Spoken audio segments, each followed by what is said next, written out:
All right, colleagues, could everyone take their seats, please? Recording in progress. All right, so we have close to a full complement tonight. I'm going to ask Councilor Wright to lead us in the Pledge of Allegiance, please. Pledge allegiance To the flag the flag of of the United States of America, of America, to the republic, republic for which it stands, one one nation, one nation, nation, under God, indivisible, indivisible, liberty. with liberty and justice for all. Thank you all. This is a regularly scheduled meeting of the City Council. In addition to the councilors in attendance, we have four colleagues who are remote right now. I've got Councilors Maliki, Downs, Grossman, and Krinsman, all of whom are participating remotely. We are being both audio taped and videotaped. Um, Colleagues, as all of you know, this is the October 7th anniversary of the tragedy in Israel. And we're not going to comment on the politics involved, but I think we all can take a moment of silence to commemorate those who died and those who are still held hostage. So I'd ask for a moment of silence, please.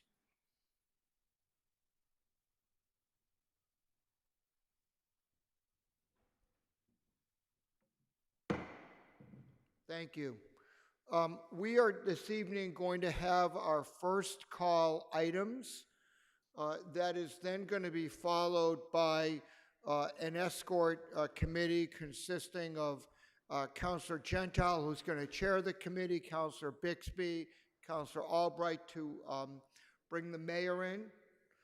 After first call, the mayor and her team are prepared to address us on the city's finances. This is the first part of a two-part presentation. The next one is going to be the 21st at our next regularly scheduled council meeting. Please note that that night we will begin at 7 p.m., so please note that on your calendars. We then have two items that are on second call. However, I do not expect either of them to be lengthy. I do expect a motion to postpone the Norwood Ave item, and we'll get to that at the appropriate time. And I do expect a motion on the church item to send it back to the Community Preservation Committee. Again, it's obviously subject to the will of the council on either of those motions, but just as a preview of coming attractions. So with that, I have the Land Use Committee, Vice Chair Lucas, if you'd present the report, please.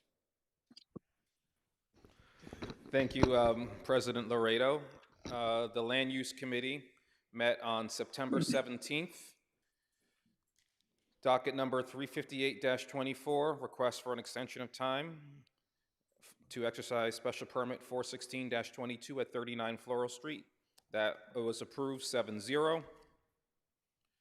Docket number 342-24, request to amend special permit 302-21 to reconfigure the parking facility at 386-394 Watertown Street. That was approved 7-0. Docket number 332-24, request to allow ground floor residential use and to exceed by right height and stories at 340 River Street and 76 Lexington Street. That was approved 7-0. Docket number 299-24, request to amend special permit 240-23 to alter the non-conforming front setback at 290 Watertown Street. That was approved 6-1. Then the Land Use Committee met on October 1st. Docket number 275-24, request to exceed FAR and to allow retaining walls exceeding 4 feet in height at 8 Everett Street. Land Use approved a request to withdraw without prejudice, 7-0. Docket number 357-24, request to further extend non-conforming FAR at 15 York Road. That was approved 7-0. Docket number 356-24, request to increase the non-conforming FAR and to alter the non-conforming second story of a detached accessory building at 6 Lowell Avenue. That was approved 7-0. Docket number 160-24, request to allow a retaining wall exceeding 4 feet in height in a setback and to exceed FAR at 5456 Indiana Terrace. That was approved 4-1-2. And I have public hearings to assign. Go ahead and please assign the public hearings, Vice Chair Lucas. Public hearings are going to be scheduled for October 22nd. Docket number 360-24, request to allow parking in the front setback and within 5 feet of the front lot line at 31 Chase Street. Docket number 363-24, request to allow parking in the front setback and within 5 feet of the front lot line at 140 Derby Street. Docket number 362-24, request to allow 4 single-family attached dwellings to reduce the side setback and to allow a driveway within 10 feet of the side lot line and parking within 20 feet of a boundary line at 51 Oak Avenue. And one more. 361-24, request to allow a dormer exceeding 50% of the wall plane below at 67 Chester Street. And I move the report. Thank you, Vice Chair Lucas. We've been joined by Councilor Baker, Chair of the Zoning and Planning Committee. Chair Baker, will you present the Zoning and Planning Committee report, please? Thank you, Mr. Chairman, and I'm going to ask the Vice Chair to assist if I run into a technical problem.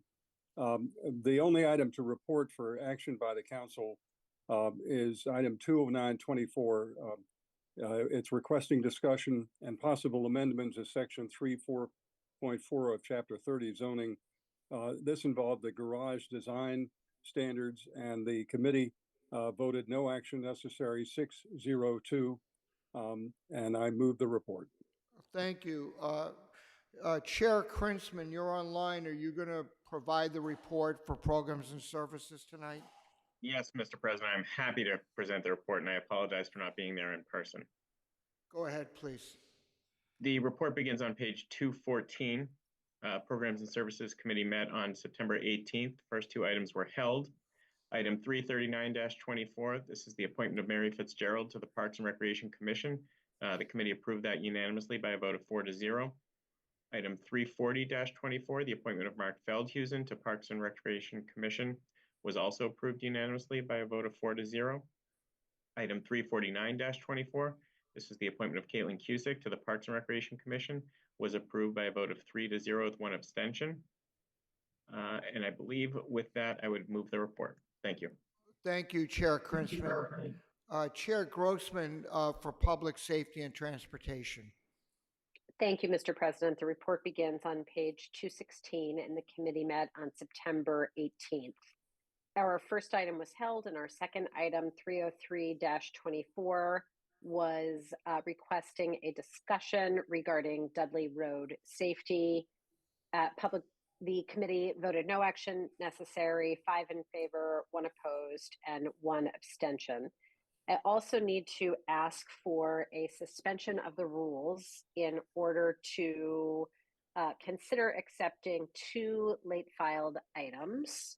And forgive me while I just switch my screen over to get the details of those items. This is 380-24, which is the Police Chief Selection Committee recommendation by President Laredo.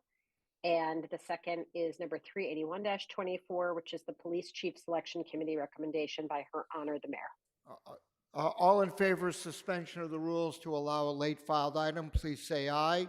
Aye. Aye. Opposed? The ayes have it. Anything else you want to add, Chair Grossman? Not right now. Thank right. you. And with that, I move the report. Thank you very much. Chair Gentile for the Finance Committee, please.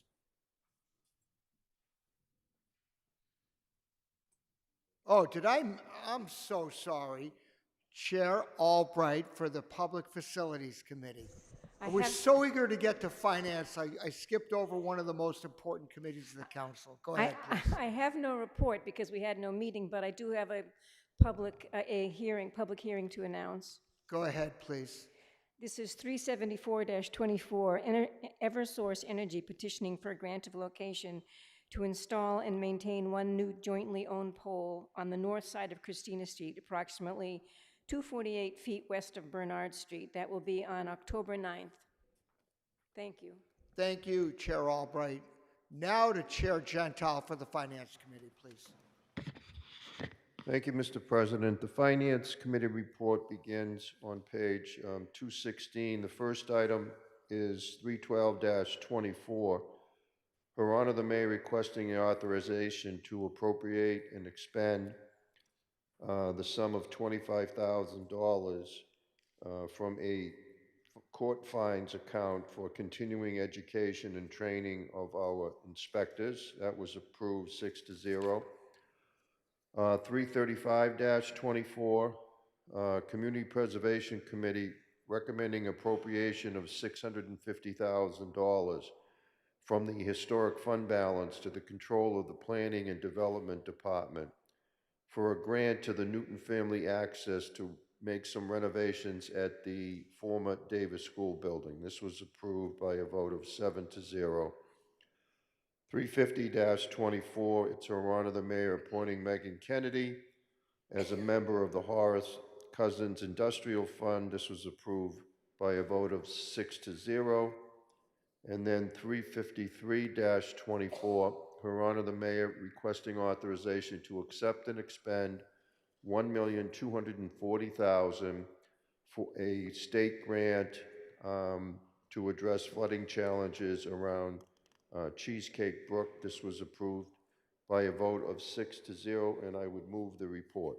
Thank you, Chair Gentile. Chair Danberg for real property reuse, please. Thank you, Mr. President.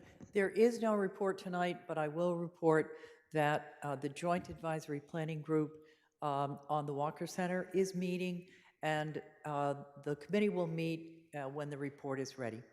Thank you, Chair Danberg. All right, with that, I'm going to ask the clerk to call the roll, please.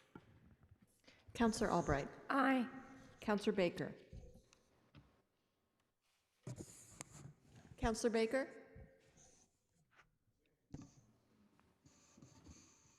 Counselor Bixby. Aye. Counselor Block. Aye. Counselor Danberg. Aye. Counselor Downs. Aye. Counselor Farrell. Aye. Counselor Gentile. Aye, except for docket item 332-24 on page 210, on which I vote no. Counselor Getz. Aye. Counselor Greenberg. Aye. Counselor Grossman. Aye. Counselor Humphrey. Aye. Aye. Counselor Kalis. Aye. Counselor Kelly. Counselor Krinsman. Aye. Counselor Leary. Aye. Counselor Lipoff. Aye. Counselor Lobovitz. Aye. Counselor Lucas. Aye. Counselor Maliki. Aye, with the exception of number 160-24, which I vote no. Just to clarify, 116-24? 160-24. Thank you. Land use item, the retaining walls which were built before they were approved and without being inspected as they were built. Thank you. Counselor Mickley. Aye. Counselor Oliver. Aye. Counselor Wright. Aye. President Laredo. Aye. Let me count.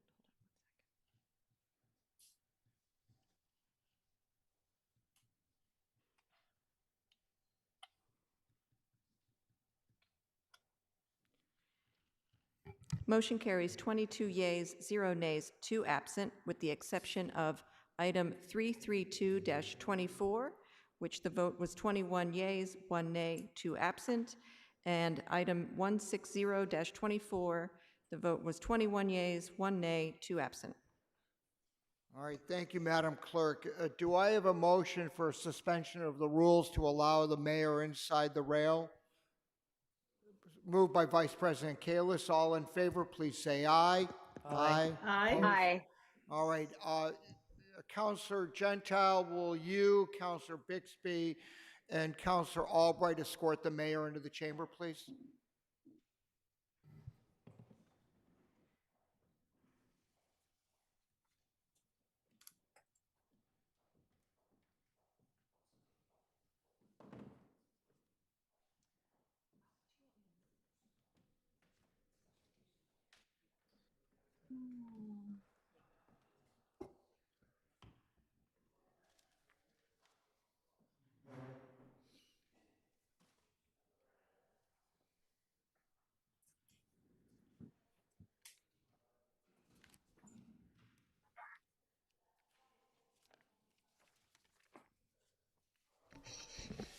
Can we quickly say happy birthday tomorrow to Allison Leary and the day after that, Vicky Danberg? Absolutely. We can always say happy birthday to our colleagues. Thank you, Councilor Lipoff.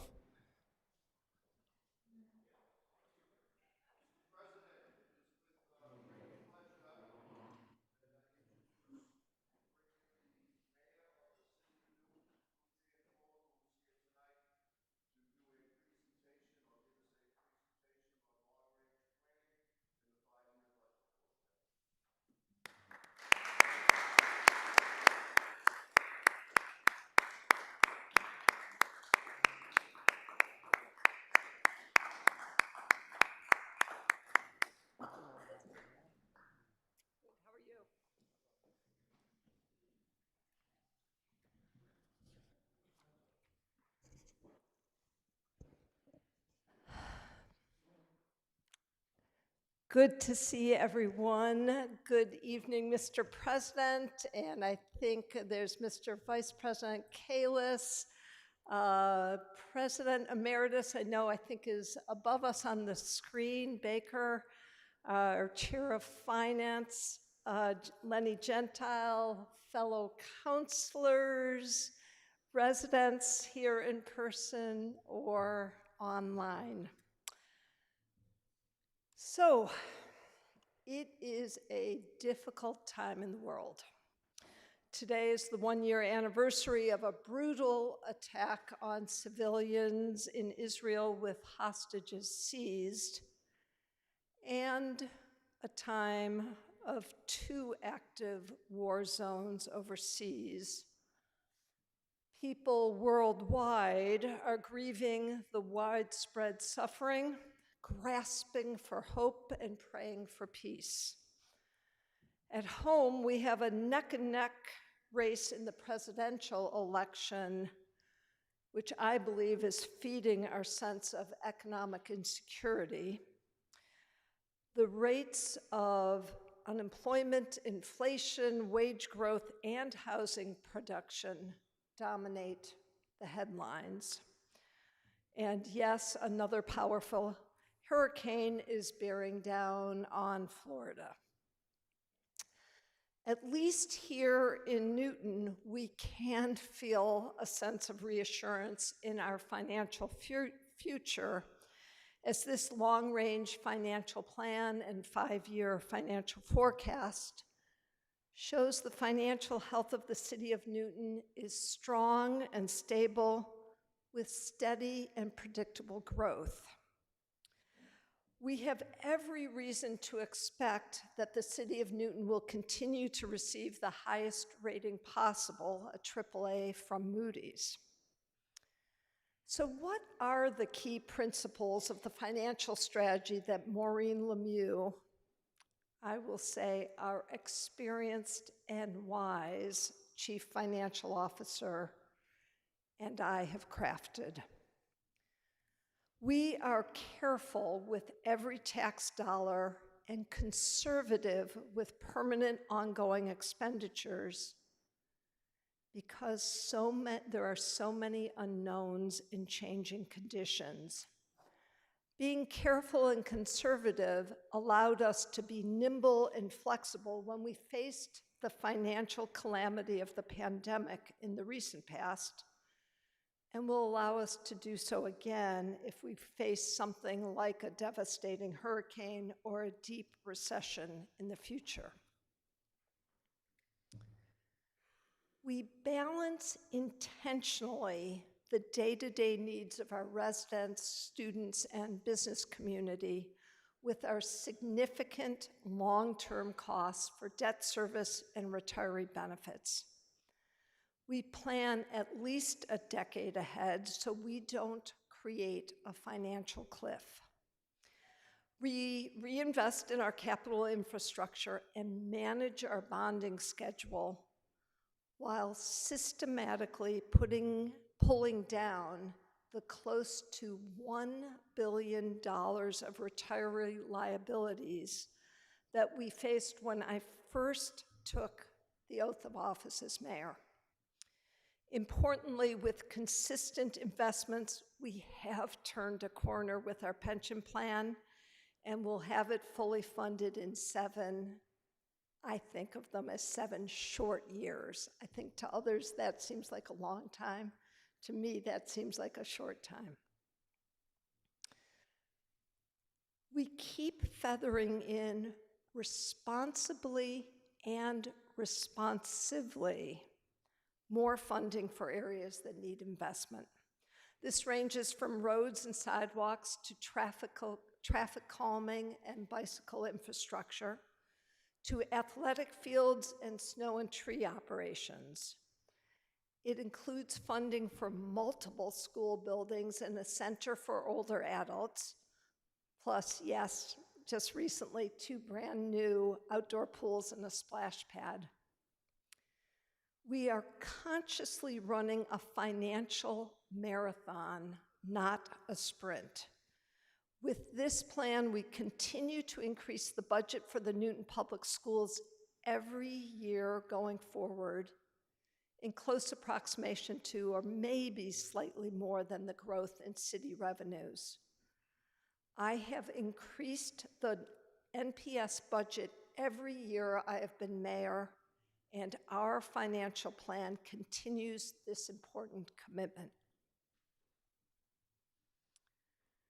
We carefully invest one-time funding into our one-time needs. We avoid the temptation of putting these monies into ongoing operations, which too often leads to layoffs and service cuts when the one-time funding sources dry up. We have also found opportunities to transform a portion of our one-time funding into ongoing savings by repurposing them to lower our debt service payments on large projects. Further, we have established an ongoing education stabilization fund of more than $20 million from something arcane, I agree, from legal settlements of property tax abatement cases to support the Newton Public Schools. And please know, this financial strategy for one-time funds has guided our actions with the American Rescue Plan Act, affectionately known as ARPA funds, as well as free cash. We intentionally match the growth in our personnel costs with the growth in the City of Newton revenues. Our employees are the reason we have great schools and great city services. And not surprisingly, it's the way cities and schools operate. Personnel costs are also by far our largest expenditure category. We never want to lay off employees by signing a contract we cannot afford. We will continue to double down on excellence in schools and services, and we will continue to deliver on these goals if we continue to follow these financial principles. Now, we hear regularly from city councilors, from school committee members, from residents about literally scores of initiatives that would be great for Newton. And trust me, we would love to do them all. But we must continue to be careful about the scale of the investments and the pace with which they are implemented, so we do not compromise the fiscal health and financial sustainability of this city. In closing, I meant it when I said in 2018 that our city's greatest strength is our community.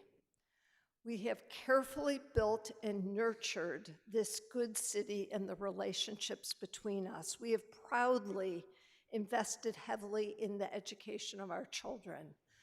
We have wonderful parks and sports and recreation activities, a library which is arguably the best in the Commonwealth, and a multitude of arts, culture, faith, environmental, conservation, school, neighborhood, and village groups. Drawing on the strength of our community is essential as we observe a national scene where civil discourse is frayed. The strength of our community here in Newton and the relationships between us become paramount. Join Superintendent Anna Nolan, the city councilors, and I by signing up for training sessions that foster and strengthen our ability to engage in respectful and meaningful public dialogue. With respect and gratitude, I will now introduce our CFO and my partner, Maureen Lemieux, and ask permission perhaps to sit in my old city councilor seat so I can follow the slideshow from down there, with permission. If our mayor asks, of course we grant it. And I'm going to join her over there as well so I can too watch the presentation. Ms. Lemieux?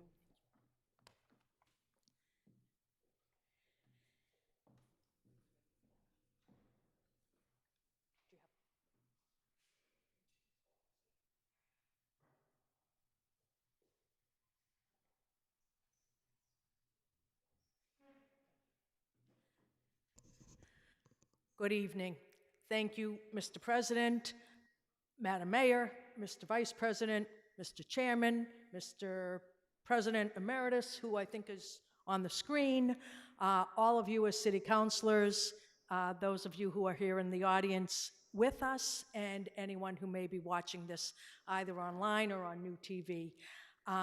It is always a pleasure. I always love coming on this night to talk about where we are as a city, what we've accomplished, where we're going, what our challenges are. So for me, this is always a great night. I don't know if it's a great night for everybody else. Hopefully I don't bore you too much, but we will get right into it. I will try to go fairly quickly, but I hope that everything that I say makes sense. If not, anyone can certainly reach out to me. I'm always happy to meet with anyone individually if anybody has questions about where we are with our financial forecast. So what are we going to discuss tonight? We're going to talk about the 2024 actuals. We have just really finished closing the books within the past few weeks, and we're going to talk about our June 30th, 24 certified free cash. Our comptroller's office has worked very hard, and we just received our certified value last week, I believe it was. We're going to talk about where we are in fiscal 25. We're 3 months in. We're actually beginning the second quarter, I can't believe it, of fiscal 25. It's still early in the year, but I wanted to highlight a couple of different accounts and what we expect our forecast to be as compared to what our budgets are.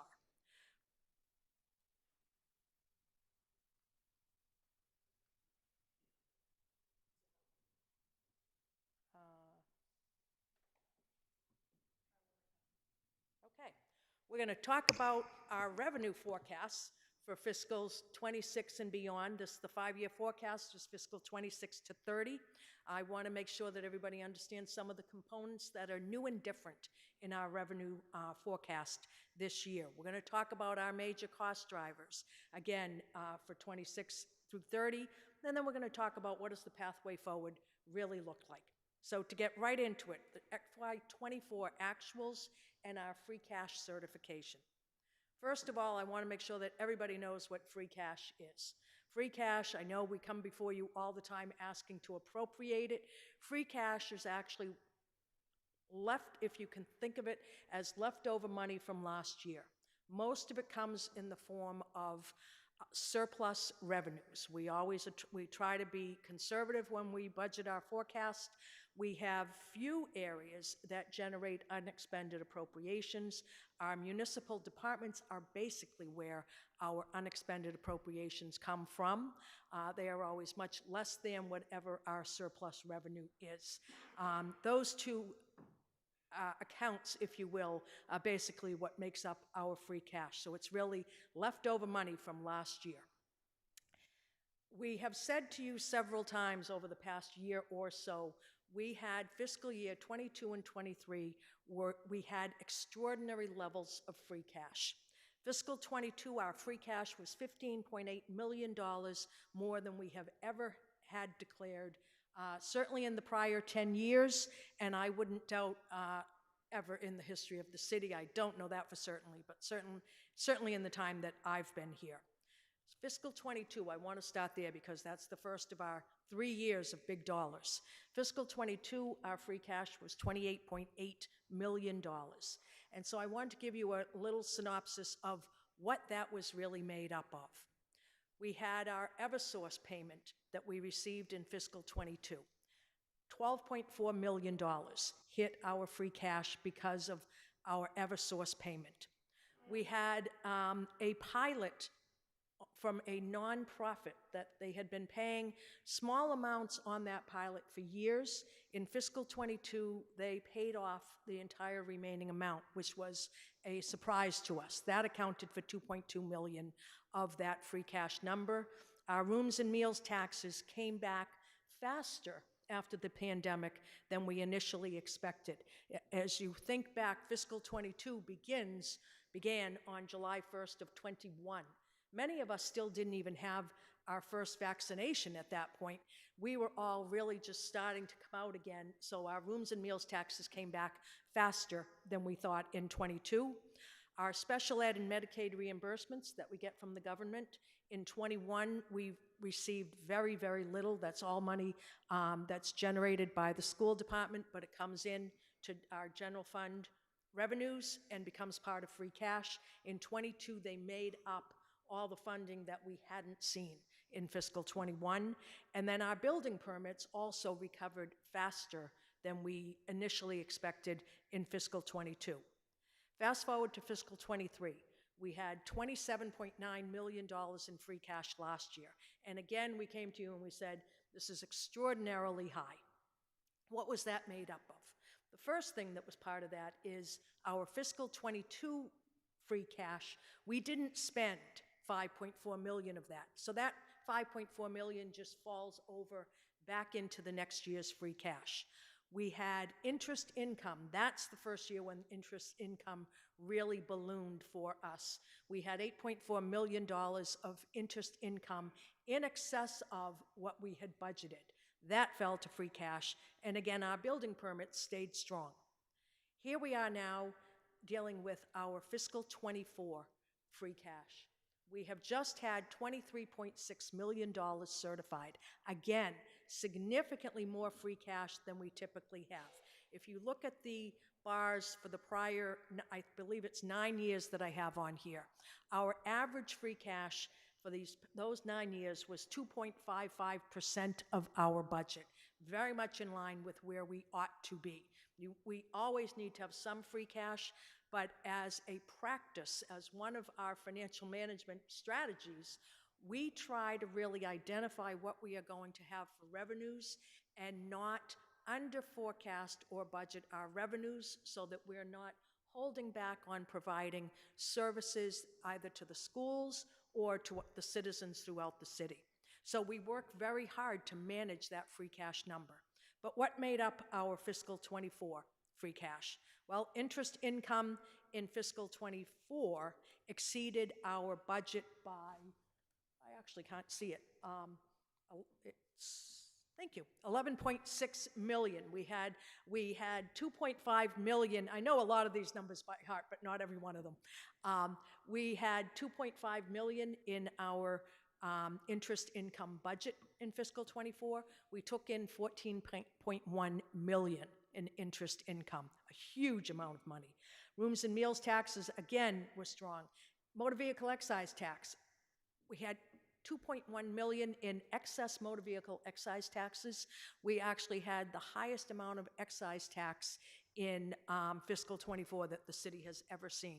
Rooms and meals continued to rebound, and our building permits stayed strong.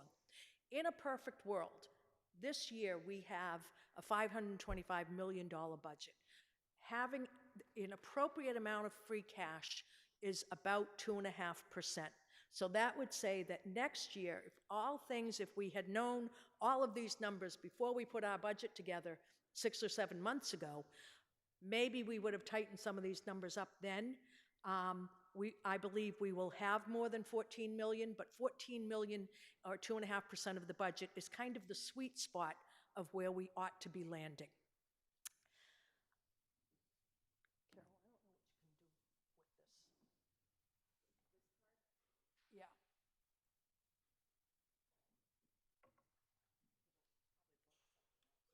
Okay. All right, well, that's all right, I can't make this go. So I guess we won't have you touch it again. Wait, no? Okay, well, I know this slide is motor vehicle excise taxes, even though I don't think you can see that. The yellow line is the 25 budget. The line right ahead of it is the 24 actual. We had $1.6 million more excise tax revenue last year than we have ever had before as a city. We've never had more than $14 million in excise tax revenue. We had $15.65 million this past year. We actually really dug into that number to make sure that we understood whether or not there were, for some reason, more cars that were here. Perhaps a leasing company ended up housing their fleet in the city of Newton. That could have changed what our excise tax revenue was. There are different things that could have adjusted it. We couldn't find anything. The number of cars was approximately the same. And so we believe at this point that there was a pent-up demand between the supply chain issues and people just really not being out and about like they typically would be for those couple of years. We believe there was a pent-up demand that enabled us to raise the $15.6 million in excise revenue.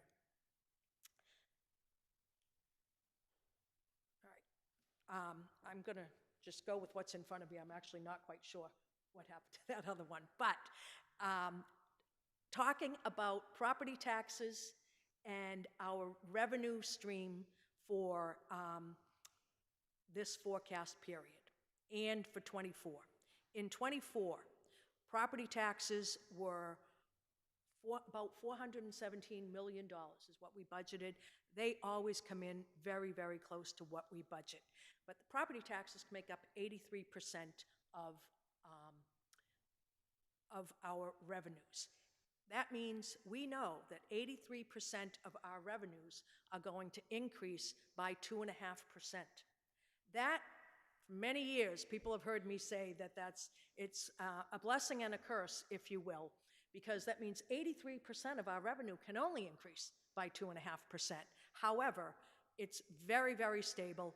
People in Newton pay their property taxes.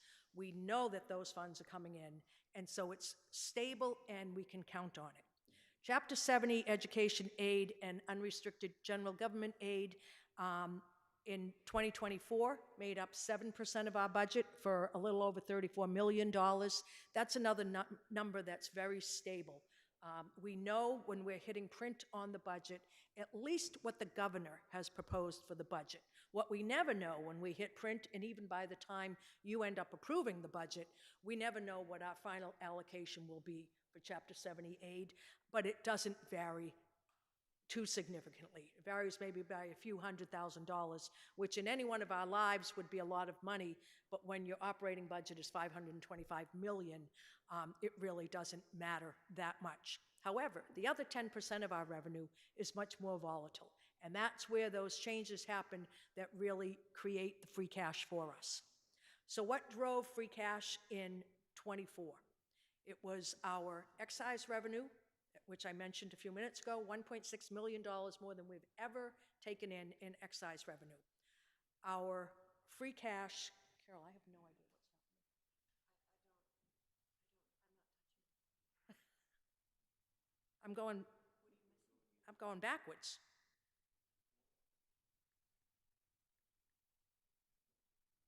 Okay, could you maybe drive it for me?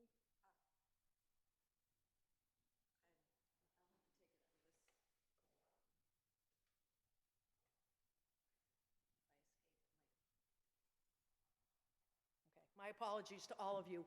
We actually. Pardon? And I keep going back to this screen.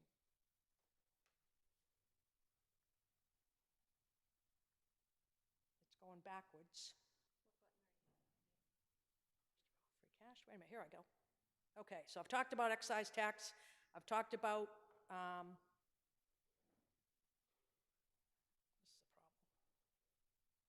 this is a problem.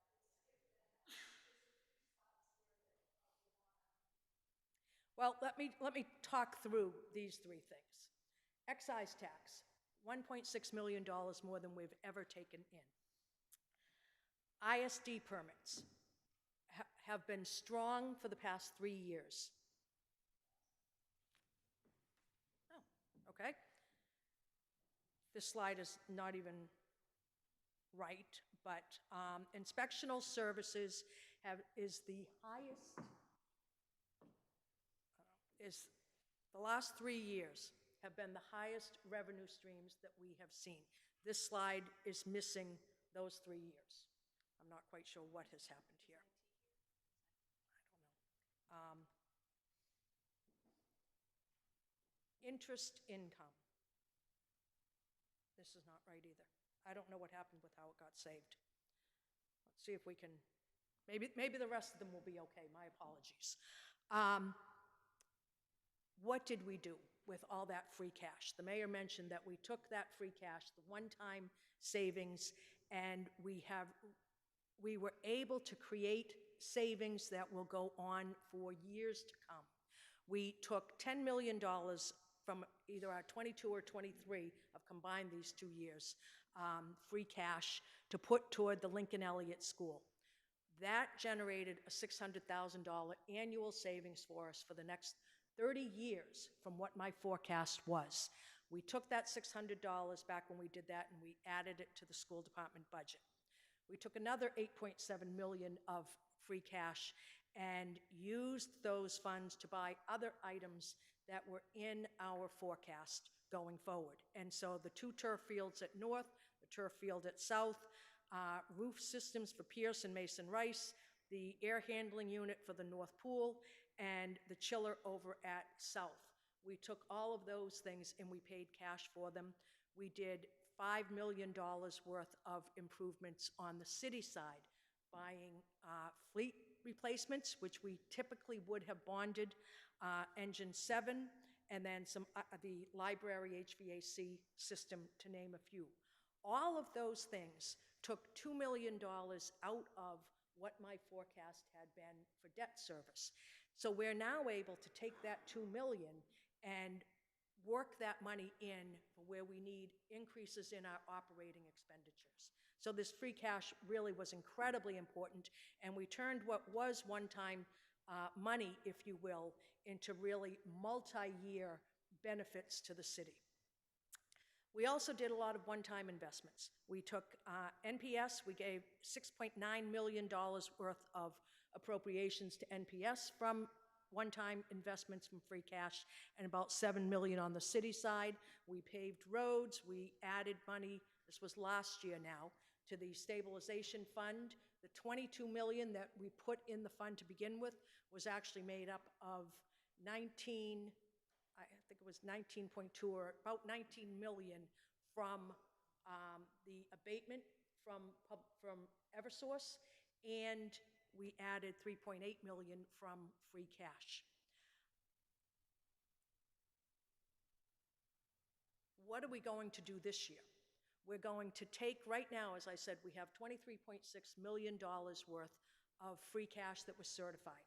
It is far too early in the year for us to get too carried away with appropriating free cash. We have winter storms, we have different events that could happen in the city to cause our police and fire overtime to skyrocket. We certainly don't know all of the different things at the moment that we may need free cash for, but we are comfortable in coming to you within the next month or so with about $10 million worth of appropriations.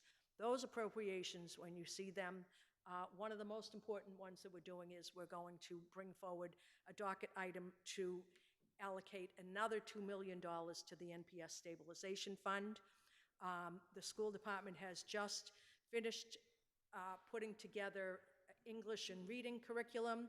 We know that the next thing on their list is math curriculum, to update that, and so we will be coming forward with a docket item for that.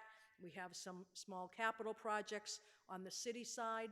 We will be coming forward with, can you believe now, a ladder truck costs $1.8 million. We'll be coming forward with that. $1 million for, many of you have probably heard in the news about PFAS-free gear that has been designed for firefighters. PFAS, you all certainly know that PFAS are the chemicals, but in firefighter protective gear, there has still always been a layer in the middle. There are 3 layers with that gear. The middle layer still has PFAS in it. And so different companies have been working very hard to create PFAS-free protective gear. We are going to be asking you to set aside $1 million so that we in the city of Newton are ready to jump when the alpha and beta tests have been completed for the gear that is out there right now that different fire departments are trying out, so that we can get in line. We think there will be a tremendous number of fire departments who will want to get access to the gear, and we want to make sure that we have all our funds in place and that we are ready to move so we can keep our firefighters as safe as we possibly can. Several of these items are items that we would have otherwise bonded. So we will have the same effect going forward. By the time we get to fiscal '26, we will have saved money that I otherwise had in the forecast for debt service on several of these items. What does our '25 forecast look like? As I mentioned, I was going to touch upon the '25 forecast. I'm going back to our excise tax, and I think the problem is when this got saved, somehow, I don't know if things got cut off. The forecast, what we are forecasting for 2025 for excise tax is $15 million. That light blue line is too short. That's not what it's supposed to look like. We had 15.6 that we took in last year. We're afraid to go quite up to that amount because people's cars will start to depreciate. The dollar value per $1,000 of value of our cars has not changed. So excise tax is $25 per $1,000 of value for a vehicle. So if last year, if it was due to a big surge with a lot of people buying new cars, if that doesn't happen and it's less of, a number of new cars in the city, those cars from last year will start to depreciate. So we don't want to assume that we would make quite the 15.6. But we will most probably, the intent will be to be presenting a budget that has a $15 million excise tax line item. And we will, by the spring, we will have a better handle on that. Inspectional services, again, this line is, we had 3 years of almost $12 million in inspectional services. For revenues, we only have about 9.2 in this year's budget. We watch very carefully our building permit numbers. Through September of this year, we have taken in $2.5 million in ISD for building and electrical and mechanical permits. In '24, we took in $2.3 million through September. In '23, we took in $2.6 million. So right now, we are very much in line with where we were in the last 2 years. Again, I don't want to assume that we're going to hit our peak numbers. It's far too early in the year for me to make those kind of assumptions, but barring unforeseen circumstances, I would think that we will probably have a significant surplus in the revenues for ISD. Our last one is interest income. This chart is completely wrong. And we had many, many years where we had no more than $200,000 for interest income. We have had these 2 years where we have had crazy amounts of interest income, more than 11 million hit free cash from last year's interest income. We think that we will probably land about 12 million this year as our forecast. We have 6.7 million in the budget. We are at least through September. We are watching, again, the interest income very carefully, and we are thinking that we may land around 12 million. Okay, understanding our revenue forecasts. Property taxes, Proposition 2.5, and new growth. For fiscal '25, the percentages remain the same. The numbers got a little bigger, but the percentages remain the same. Property taxes are still 83% of our revenues. State aid is still 7%, and all those other revenues are still 10% of our revenues. That means, I'll say it again, 83% of our revenue can only increase by 2.5%. That's absolutely a constraint when you're trying to run a city this size and put together a forecast. New growth is perhaps one of the most important numbers in our entire forecast. I track this in relationship to what percent of our tax levy each year's new growth is. We in the city of Newton are very stable. You can look back all the way to the 90s. We have had very few years where we have had less than 1% of our tax levy added for new growth. We have had no years where we have exceeded 2% of new growth as a percent of our tax levy. To put it in the context of 2024 and the 2025 budget, 2025, we are going to raise about $437 million in property taxes. 1% is $4 million or plus of new growth. That number goes into our forecast and then grows by 2.5% every year ad infinitum, or as long as we're raising taxes by 2.5%. If we have interest income that's $4.5 million more than we budgeted, that's 1 year money. The most important number in all of this is new growth because it adds to our base and then it becomes part of our tax levy as we move forward. We've looked at all those different, we've taken that last chart and sliced and diced it several different ways. Different 10-year periods, decades, we've cut it up a few different ways. Our worst 10-year period was a growth rate of 1.05, average growth rate over a 10-year period of 1.05. Our best 10-year period was an average growth rate of 1.67. Between those, when I run those out for 10 years, there is, by the time we get to fiscals 2034 and 35, there's as much as a $38 million swing per year. That's why this number is so important. If we can keep a high ratio, it is huge. It grows exponentially. We have looked at that, and I'm afraid to go backwards, but this year we're projecting that our new growth will be, right now we're saying about 1.37%. It might go up a speck, but that's the lowest it's been in more than 10 years. So we're being conservative. We know that Northland is not moving forward with any great speed. I believe Riverside is coming back to you all. That one is not moving forward quickly either.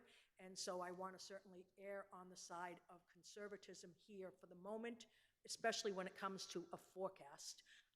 And so right now our forecast has 1.3% increase each year for new growth from either development, redevelopment. It's basically when you're a built-out city, it's mostly redevelopment, new growth. 1.3% of new growth is $5.7 million. So it certainly is a healthy number. It's not huge, but it's a pretty good number. Just to put this in perspective, what are our neighbors experiencing? Well, Somerville is going crazy. They have so much new growth. I have no idea what they can do with their money, but plenty. Waltham has certainly had some years recently when they've had fabulous new growth. And then you can see Newton, Brookline. Newton and Brookline are, I would say, the most stable cities or towns. Wellesley is also pretty much on track all the time. It's the other ones that have more commercial space within their borders, and so more opportunity for greater swings. Other important revenues, I'm going back to, you're finally going to see the right chart for excise tax, inspectional services, and interest income. All right, excise tax, as I said,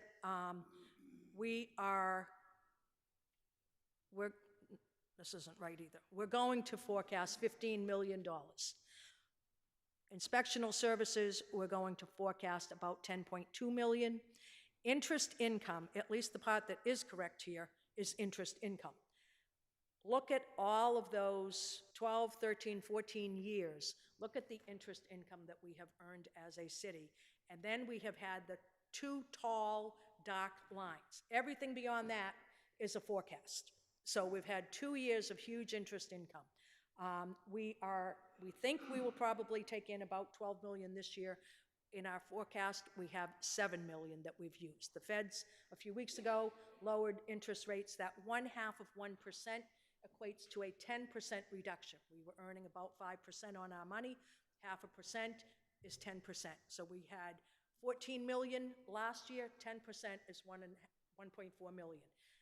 We expect that they may lower rates again by another 0.5% by the time we get to next fiscal year. That's another 1.4 million that would come off it. And because of the way that we did our borrowing last year, we have other money that's earning interest income this year to the tune of $1.7 million that will not be there next year. It's a function of how we borrowed our money. So we have about $4 million worth of, at least $4 million worth of money that we earned interest on last year that we will not have, I would assume, in next year. So we've landed at a forecast for $7 million. What does all this mean when we look at our total revenues? For fiscal 26, because of those accounts that I just mentioned, we're going to more or less catch up, if you will, to where we otherwise might have been had the pandemic not disrupted some of our revenue streams. But those different accounts, as we bring them forward and add a little bit of money, our forecast for our revenue for fiscal 26 will be about more than 4.1% growth. Our other years are less because we're building off of what our forecasts are, but our fiscal 26 revenue will be healthy. But there are a few key things that are happening with our revenues. One of them is the debt exclusion that people voted for in March of 23. When we have excluded debt, it does not add anything to our levy, and that does not increase by the 2.5% each year. What happens with debt exclusion is whatever the exact dollar amount is that our bonds are going to cost us in any given year, that's the exact dollar amount that the Department of Revenue puts on our tax levy calculation. And so that money does not even almost come into play for us when we're doing our forecast or our budget, except it shows up in our total revenue numbers.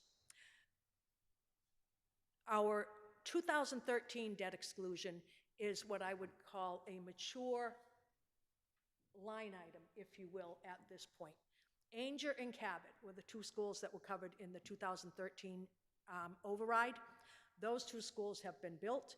We have gone out and sold all of our bonds for those schools, and so you can see we incur about $3 million toward the cost of those two schools every year. That number is not going to change for several years. We bonded it as level debt payments for 30 years. Those numbers are going to look like that for a long time. The 2023 debt exclusion is for Countryside and Franklin. We are just in the beginning stages of borrowing the money for those two schools. In 2025, this year, we only had $470,000 hit our debt forecast or our debt budget. If you look at the next few years, in 26, that number is going to grow by $1 million to 1.6 million. In 27, it's going to be 3.6. In 28, it's going to be almost 6 million. By 29, it's going to be 7 million. And then it drops just a bit in fiscal 30. That's because we bonded some of the money for Countryside for 5 years because we didn't have all the design work done. We cannot bond a project if it hasn't been through site plan approval here. And if it hasn't been through site plan approval and we don't have your approval for the entire project, We can only bond design funds for 5 years because there's always that outside possibility that as a city, we wouldn't build that school. So we can't have 20 or 30-year debt for something that potentially doesn't get built. So that's what that little decrease is. But you can see that there's a huge increase over these next few years. It's a real anomaly. It's only the second time in the city's history that we've had a debt exclusion in our revenue stream. And because we've dealt with rising costs and rising interest rates, these are higher numbers. If you take a look at them, it's two schools that are pretty close in size to what Ainger and Cabot were, but they're significantly more expensive schools.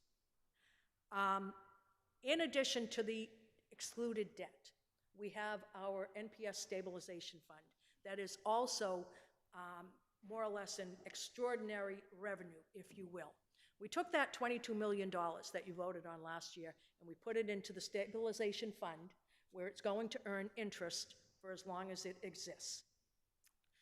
When we take the money out of that and put the budget in front of you, the $4.1 million that we moved to the school department this year is taken in accounting-wise as an interfund transfer, and so it's taken in as a revenue. So that, too, is a part of the revenue numbers that I showed you a few minutes ago. So what happens with the so where we start with, at the very top, a revenue projection of 4.16 for 2026, 5.1 million of that money that's in there is actually just transferring the stabilization 5.1 million out of the stabilization fund over to the school department. But it skews what our rate of growth in revenues looks like. It isn't money that's real revenue. It isn't money that we have to spend. It's money that we're transferring over to the school department, but it comes in as an interfund revenue. Now, a few things have happened with that money. When the schools put their multi-year forecast together last spring, when they did their budget, this was all still very new, creating the stabilization fund, and they looked at it and they thought they needed 4.1 million for this year out of the fund, 5.1 for next year, 6.1 for the following year, realized that the funds were starting to really be depleted, and so put 4.1 million in for fiscal 28, another 4.1 million for 29. In their multi-year forecast, if you look at it, their funds have virtually run out. Because we're adding 2 million to the fund and we've adjusted the interest rates up a little bit, we think by 2030, if this were the exact scheme of how we utilize the funds, we think we'd have about 3 million plus that could go to the schools in fiscal 30. The important thing that happens here is if you look at the bottom line, 26 is an anomaly in the sense that we're catching up for those revenue streams that bounced ahead as we came out of the pandemic. All the other years, when you look at 27 on, real revenue growth for us as a city, the total budget, is just shy of 3.5% in those next 4 years. It's in the 3.4s, and there's even a year that's in the 3.3%. So that's the number that we need to focus on when we're talking about what our available funds are going to be as we're planning our expenditure forecasts moving forward. What are our major cost drivers? Debt service. We certainly talk about debt a lot. Our debt service forecast has not changed by much, except for those items, those miscellaneous projects, if you will, that we talked about earlier that we're able to pull out of our debt service schedule. So the dark lines are what we have already borrowed. That's debt that we owe. The reason that line decreases all the way through the years is that every year there is debt that we borrowed 10, 15, 20 years ago that's coming off of the books that we have finally finished paying. So that line always decreases by differing amounts each year, but it always decreases. The yellow line is what we plan on funding through our general fund revenues, through property taxes, through everything else that we collect. The general fund debt will be made up of the Cooper Center, Lincoln Elliott, Horace Mann, and then there's an allowance in here for miscellaneous projects like school roofs, boilers, different, our fleet that we certainly need to invest in every year. fire apparatus, all these different things that we need to invest in. And then the green line is the voter-approved debt exclusion for Countryside and Franklin.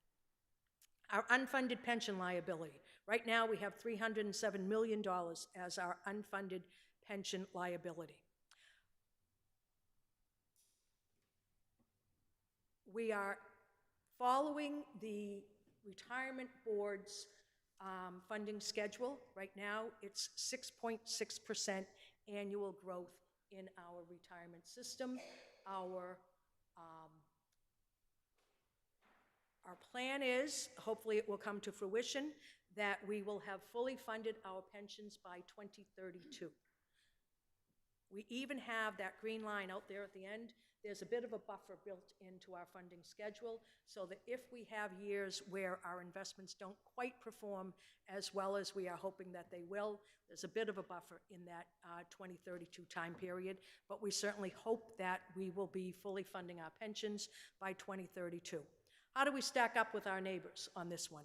We are right now 64.2% funded. All of our neighbors have a better funding ratio than we do. How have our investments been performing? For the most part, they've been doing fairly well, but if you look back, our 10-year rate of return is 5.8%. Our 15-year rate of return is 5.7%. We are counting on a 6.9% rate of return, which is a bit of a problem. So we did not need to lower it yet this year, but the Retirement Board is certainly having those conversations. We're having them with our actuary, and at some point, probably in the near future, we will be lowering that 6.9% to something that's a bit less. I'm going to skip that one. Okay. Full funding, we expect, as I said, will be in 2032. When we talk about pensions, one of the things that several of us have been contacted by different citizens who work in the financial field and who want to make sure that we have looked at and consider pension obligation bonds. And so I thought I would raise that tonight just so that you've all heard the term and understand what that means. So pension obligation bonds are taxable bonds. Our bonds that we typically sell are not taxable, which is why we get the fabulous rates that we do. Pension obligation bonds are taxable bonds that some municipalities or states sell in order to have those pension obligation bonds fund their unfunded pension liability. The assumption is that the bond proceeds are going to earn more money than the interest rate that you are being charged on the bond. It's fairly simple. That's what the basic premise is of them. We have looked at these closely. I want everyone to know that. Back in, especially in 21, when interest rates were low, we met with our financial advisors. We spent quite a bit of time looking at this. These bonds are considered risky for several reasons. First is that they are taxable. And right now, interest rates are high. So now is not the time that we would probably want to do this. You can certainly have lower investment returns than you had expected. Our benefit levels could change, which we actually are in the process of changing our pension benefits. Last year, 2024, we raised the COLA that our retirees, the COLA level for the retirees. It had been $12,000. The first $12,000 that any retiree earns is what the COLA was applied to. We raised it to $13,000 last year, $14,000 this year, $15,000 next year. It doesn't sound like a lot of money. It is millions and millions of dollars that we have added to the total pension liability. It's peanuts for each retiree. It's $30 a year that it changes their life, but when we put all of our retirees together, it actually has a big impact on the fund. So when you change your benefit level, the pension obligation bond doesn't recognize that, so you have to set up a new funding schedule for your pensions. Hiring more FTEs impacts this. The school department in their budget this year, there were 46 FTEs included there. Many of those are teachers. They are not part of our pension system, but all the aides and custodians are part of our pension system, and so that would change what the calculation is for our pension system. More than 40% of the people covered under our pension system are actually school department employees. Tend to be the lower earning employees. They are aides, as I said, and custodians, but more than 40% of the people in our pension plan are in the school department. Oftentimes, these bonds don't allow for any refunding. Those of you who have been around for any length of time know that we have saved millions and millions of dollars when we have moved forward and done a refunding at the appropriate time. You can only do it once during the life of a municipal bond, so it's not something that the city would be looking to do very often, but a lot of these bonds don't allow it. And then the last reason that's important for people to know is that it is absolutely frowned upon by the GFOA, which is the Government Finance Officers Association, and it's frowned on by the ratings agencies. Doesn't mean that it can't work in some communities. It's mostly communities that have financial trouble that move toward this, but I just wanted to make sure that everybody understood, because I think several of you have been approached by people who want to have conversations with you. I just want to make sure that you're armed with that little bit of knowledge, so that you would know what people are talking about. Our OPEB liability, this one's actually a good news story. $460 million is our unfunded liability. That is a good news story. We have been here years when it has been, gosh, probably 800 on some of the years. Last year, I think we were in the 600s. Our OPEB liability, we have been setting aside since 2014. Everyone who was newly insured on our plans, the city sets aside an amount of money that goes into our OPEB trust. We started at 2.5% of the salary of anyone who was newly insured after July 1st of 2012. That 2.5% has grown to now it's 3.75% that we apply to their salaries. Our zero employees have now turned into 1,515 employees that we apply an OPEB appropriation, if you will, into our trust fund to begin to fund this huge liability. We now have just about we have over $40 million. At the end of June, we had just about $40 million in our trust fund. It grew exponentially because of the way we set it up. It's been painless with how we funded it, because it's each year there's been a few hundred more people who have been added to it, and we're inching the amount of the 2.5%, as I said, has grown to 3.75. So it's been slow enough and small enough that it hasn't, it certainly takes up bandwidth within our budget. I'm not going to deny that, but it hasn't been a huge increase in any particular year. That $40 million now covers whatever our annual cost is for the people who are covered by our retiree benefits. Because of that, we have been able to work with our actuary, and we have actually been able to adjust the discount rate, or the rate of interest that we expect our fund to earn has now been increased. It's been statutorily controlled for the last probably 5 or 6 years. That has changed now for us because we have $40 million in the fund.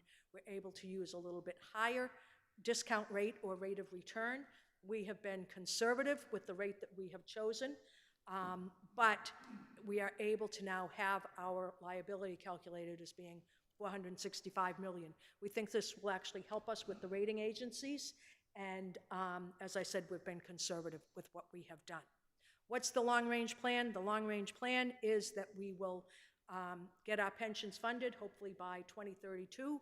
We will always have a pension amount that we have to set aside. Our employees do not have Social Security. They all have pensions. We will set aside, beginning in fiscal '23, the normal, what's called the normal cost for pensions, plus a contingency amount, if you will, for any years when our interest rates may underperform what we would want for that fund, so that we don't ever go back to not being fully funded, and are able to really control our destiny with how we move forward with our pension funding. In 2033, that's the big year when we're going to switch, and we are going to make much more of an investment in our OPEB liability, and the goal would be to have OPEB fully funded around 2045. Newton Public Schools. As you all know, the enrollment in Newton Public Schools has been declining significantly, is projected to continue to decline. However, I think we all know the needs of the kids have been increasing. In this forecast, the mayor has committed to an appropriation increase of not less than 3.5% in each year that's part of this forecast. That's the yellow line, showing the school department's budget increasing by 3.5%. The wild card that we have with the schools is the stabilization fund. And so, as I said, initially when they put their multi-year forecast together, they thought that they would need 4.1, 5.1, 6.1, but then drop down to 4.1 in fiscal 28, keep it at 4.1 for 29, and they didn't think they'd have any money left by fiscal 30. When they do that, even though the city would be increasing their appropriation by 3.5%, when you look at the lower line, because in 28 they would be losing $2 million from their revenue stream, it actually has the effect of having their bottom line only increase by 2.77%. And then again in fiscal 30, when that fund drops down again a bit, it's only a 3.18% increase. We have had many conversations with the school administration. We are working together to really figure out strategically what should the school department be doing with this fund. These funds are in that stabilization fund. They are absolutely explicitly for educational purposes. It's not that anybody can raid that fund and repurpose that money for anything else. What we have to do is work with the schools and figure out how's the best way to move forward with the utilization of that. A couple of different thoughts. The top chart has their current schedule with the $3.2 million in year fiscal 30. Again, that's the $2 extra million that we're putting in and some more interest that we think we will have. The bottom row is just as a sensitivity analysis. What if they took that $4.1 million that's in their budget this year and had it grow each year for the next 4 or 5 years by 3.5%? What does that do? That actually extends the life of the fund, gives them for fiscal 30 an extra $1.7 million more than they would have based on the structure that they have at the moment, and they don't have the years of declining growth in their total. Another possibility is, what if they took the $4.1 million and kept it flat for the next 5 years until the fund runs out? What does that do? That, again, extends the life of the fund. I'm not suggesting that as they do their multi-year forecast that either one of these will necessarily be what they choose to do. What I'm saying to all of you is that we need to take a hard look at what the utilization plan is so that we're not creating financial cliffs for them when they do not need to exist. Salaries, compensation, and benefits. On the city side, most of our contracts expired at the end of June of '24. The Police Association, so that's our patrol officers, have been working under an expired contract since June 30th of 2021. We're in the state mediation process with them. That will be decided at the state level, but it's only going to get us through June of 2024. Even after the state works with us and mediates this and awards whatever the terms will be, we're going to be starting with an expired contract with the NPA. The school department, though, has all of their contracts set through 2027, so it's a good thing because at least it provides some certainty for them as they're doing their forecasts. The only group on our side who is settled through 2027 is the fire department. Health insurance. We have done a lot with health insurance, and that is not the right chart.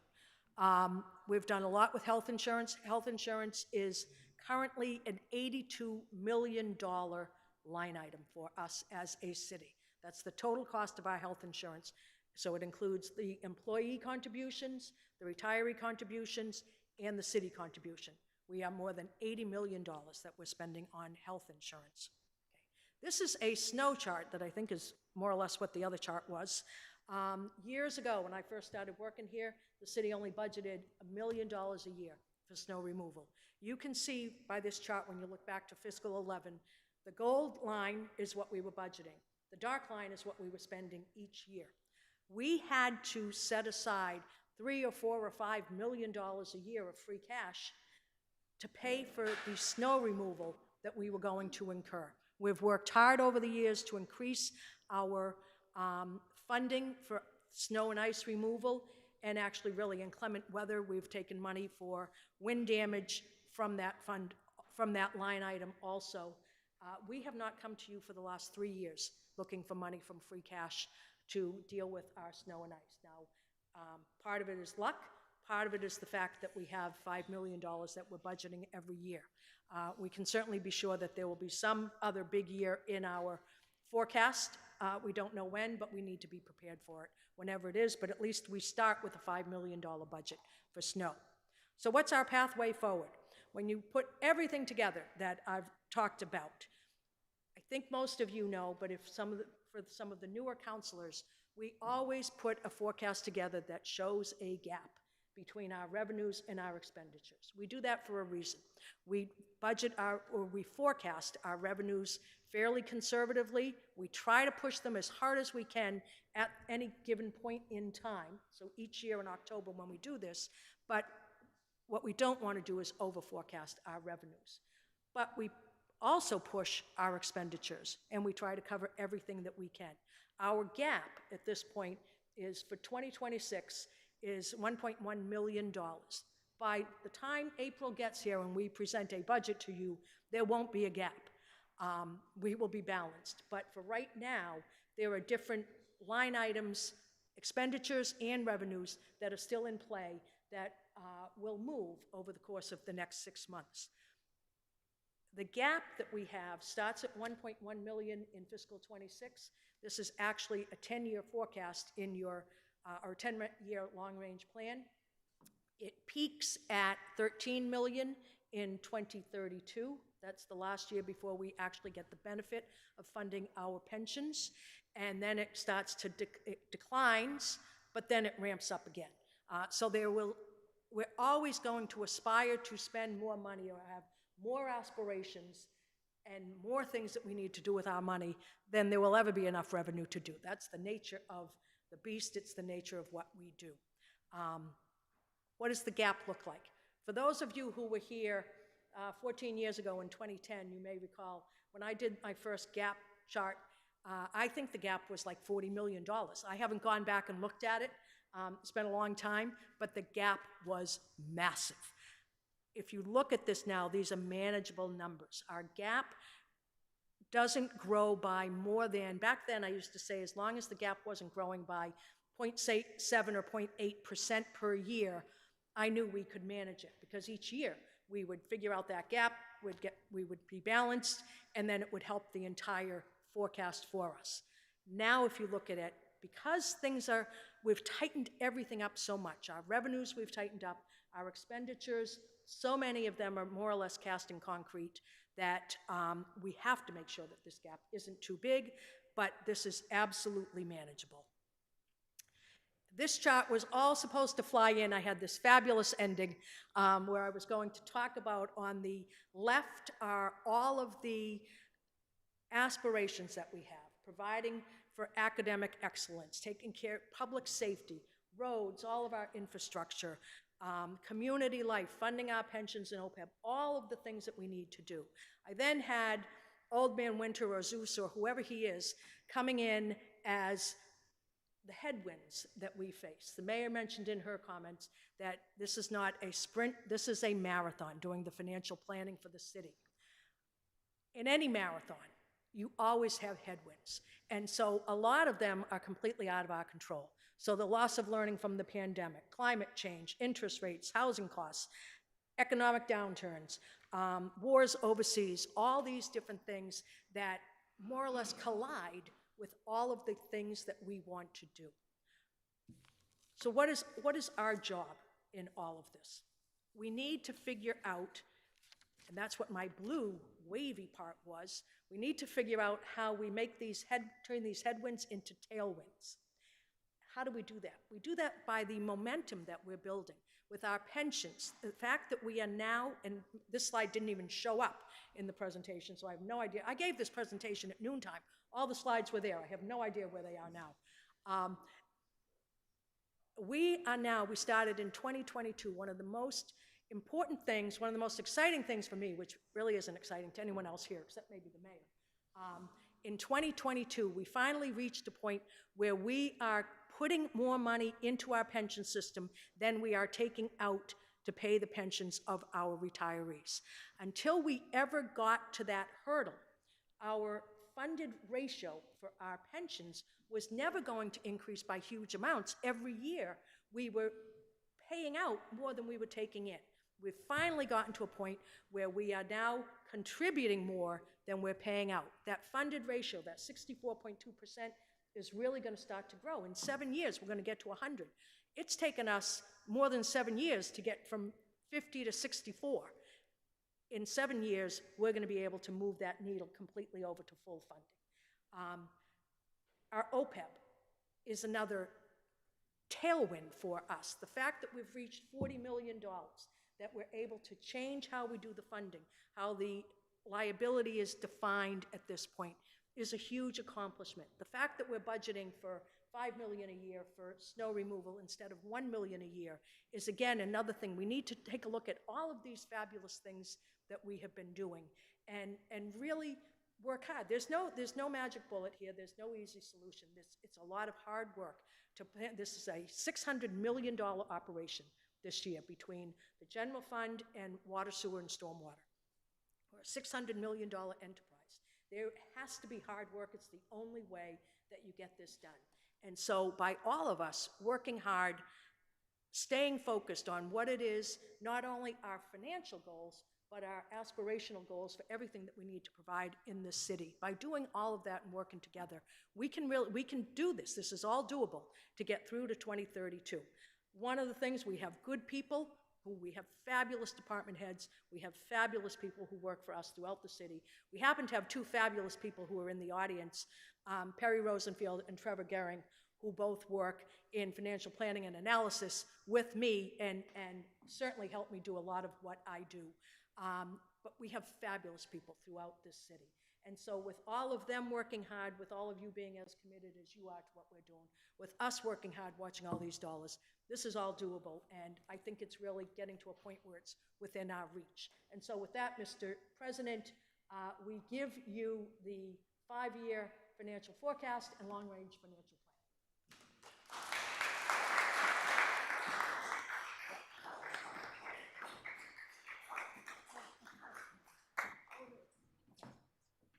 Thank you. Thank you.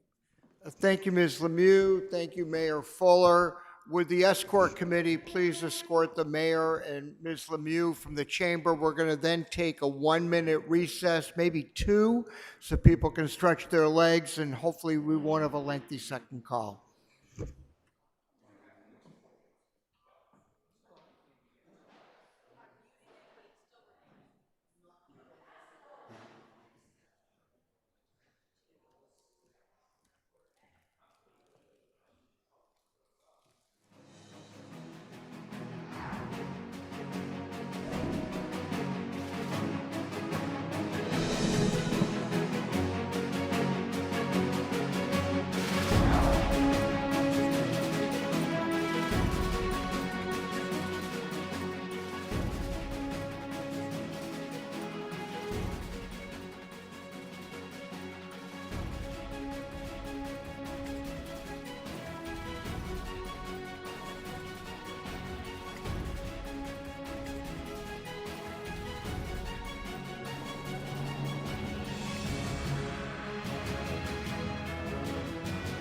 Recording stopped.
Michelle, you ready to start?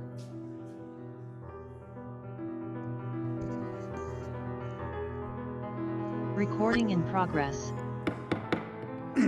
Colleagues, if you could take your seats, please.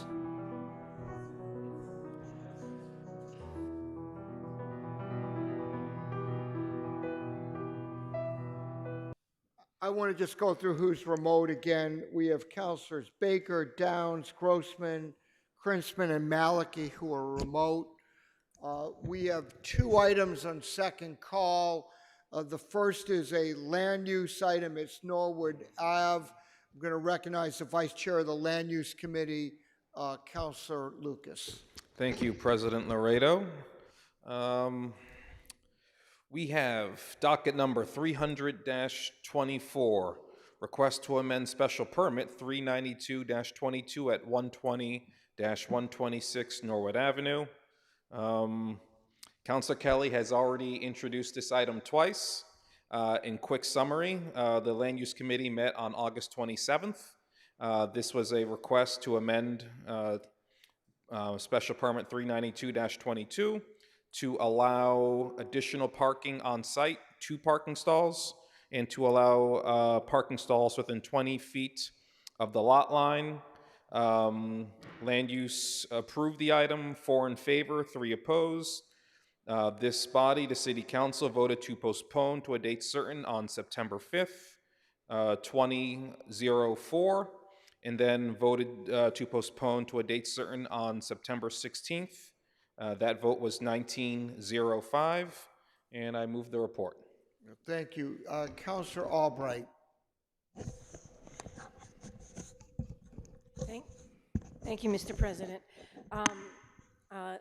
Because Chair Kelly is not here tonight, and she did preside over this item, what I'm going to request is that we again postpone this one more time until we can all be present at the next meeting. Is there a second for that motion? Seconded by Councilor Kalis. Can I try this in a voice vote?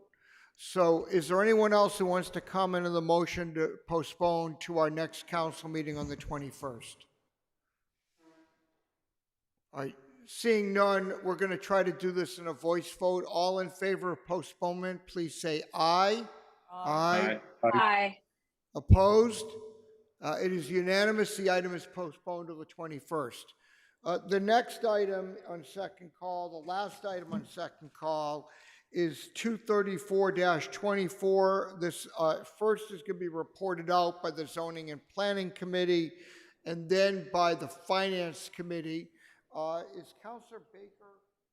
Yes, I'm here. Terrific. Councilor Baker, do you want to report this item out, please? I will, and thank you, Mr. Chairman, and thank you, colleagues. I'm not used to this. I have a smartphone that's a lot smarter than I am, and I tried to vote on first call and couldn't do it. So we think you're pretty smart, Councilor Baker, so I'm not sure that phone is better than you, but go ahead, please. We'll see. But I'm going to report this out, but I'm going to ask for suspension of the rules for 2 purposes. One, to poll the committee to modify the funding source, and I will indicate what that is in a minute. And then also to include in the presentation of the committee report just some additional information that is responsive, I think, to questions that have been raised about the item, and then may save some time of the council in deliberating on this and then deciding what to do with it. So I would move that as suspension of the rules and then proceed. All in favor of suspending the rules per Councilor Baker's request, please say aye. Aye. Aye. Aye. Aye. Opposed? The ayes have it. Go ahead, please, Councilor Baker. So first, this is item 33424, CPC recommendation to appropriate $2 million in CPA funding. And Finance is going to report the Chair of Finance will report its decision. Our committee voted in favor of this item, subject to second call 7-0. But there is a change in the target of the funding, and I would ask the committee to poll the committee to change from fiscal year 25 unrestricted fund balance to CPA unrestricted budget reserves. Can I have a vote of the committee? And I hope someone can count it because I can't tell from where I am on the electronic. Why don't we do this? If you're in the room and you're on the committee and you're in favor of the change, please raise your hand. If you're virtual, please raise your virtual hand and the clerk will count the votes.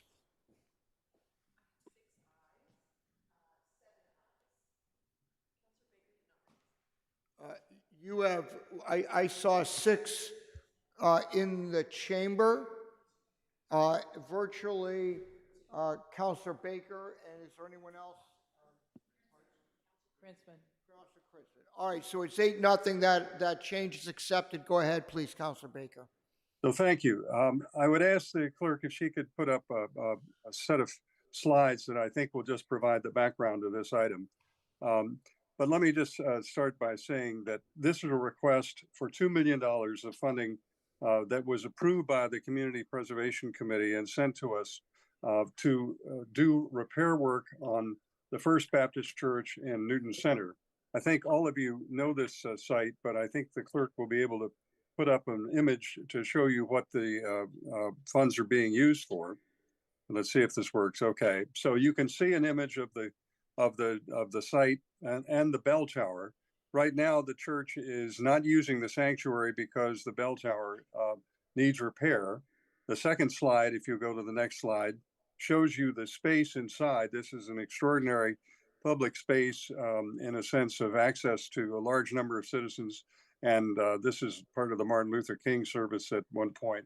And you can get a sense of the scale of that space and how important it is to the community. Now go to the next slide, please. Here you have the project itself described, the project cost. Basically, the total cost is $4,450,000. $2 million is coming or targeted to come from the Community Preservation Fund, but the rest is to come from the church and various grants and fundraising to be undertaken in anticipation of the work being done. There is a set of I'll show you the sources in a minute, but you can see on this page what kinds of things are needed to be done, masonry stabilization and a whole variety of other tasks that in order to make this building and the tower safe. The next slide is just the funding sources, which again, you can see a recommendation for $2 million from the Community Preservation Fund. And then there are several funds which are anticipated. These numbers are not yet been raised, but they have been, at least as my understanding, had some prospect of success as being reasonable from the potential funding sources. There were one item you will see of $85,000 is community fundraising, the others from other sources of funds who would be, or the grant makers would be interested in this sort of thing. And then there's a capital campaign to be undertaken by the church and $500,000 plus, and then a commitment of money already in hand, partially already spent, but from a parsonage fund of over $1.5 million. And what the Community Preservation Committee, if you go to the next slide, did was to recommend the funding, but to say they would operate, recommend the grant be made on a reimbursement basis and reimburse slightly less than 50% of the essentially the vouchers being submitted to the city by the church showing the payment, and then they would be reimbursed at less than 50% of that amount. And then finally, the last slide you will see is a new slide that is indicating the anticipated cash flow over time in order to produce the intended result. And that is something that I think at least one of our colleagues had asked about. As you may recall, in the packet, there was a memo from me indicating the various choices we had because there was sentiment in the Zoning and Planning Committee to have the project include some sort of condition for community access that would survive the church. The initial recommendation from the church, as you will see from the memo in the packet, was that they would support a restriction that would provide access to the space by the community under certain conditions during the church's ownership. I'm pleased to report that subsequent to that commitment, the church has added to it a commitment this afternoon that would indicate that the community space could be made available for up to 30 years of a subsequent owner, not the church itself, with the proviso that if for some reason within that 30-year period it needed to be released, that the monies to the city would be repaid. The exact language will be made available, but I think the basic thrust of it is to try to respond to what I think the sentiment in the Zoning and Planning Committee was. The recommendation, I believe, is going to be forthcoming from the Chair of Finance, and I just want to indicate that as Chair of Zoning and Planning, I would personally support it, would be to recommit this item to the Community Preservation Committee so that this information that I've provided to you tonight and the new information that came in obviously this afternoon can be considered by the Community Preservation Committee, along with any comments or thoughts of members of the council who feel that they want to make a comment about how these funds are to be used. I should just point out that procedurally, the item requires a 13 affirmative vote majority because it's an appropriation. It does not require 2/3, but because it's an appropriation under our charter, as you may recall, any appropriation requires an affirmative 13 votes. So ultimately, in order to pass the recommendation of the Community Preservation Committee, we will need to vote 13 of us in favor. But in the meantime, this new information and the sentiments of the committee and other sentiments to be expressed tonight, I think are important to provide to the Community Preservation Committee for its deliberation. I will say thanks to the foresight of the Law Department and Ms. Norton of the clerk, there's also been added to the agenda for the Community Preservation Committee tomorrow night an opportunity for an update on this project and potential additional vote if necessary, so that if possible, this matter can come back to the council at the next meeting, or if not, if there's more time needed so that the Community Preservation Committee, if we remand it to them, wants it, can come back to the council in the future. But it will not have to come back to either committee, either Finance or Zoning and Planning.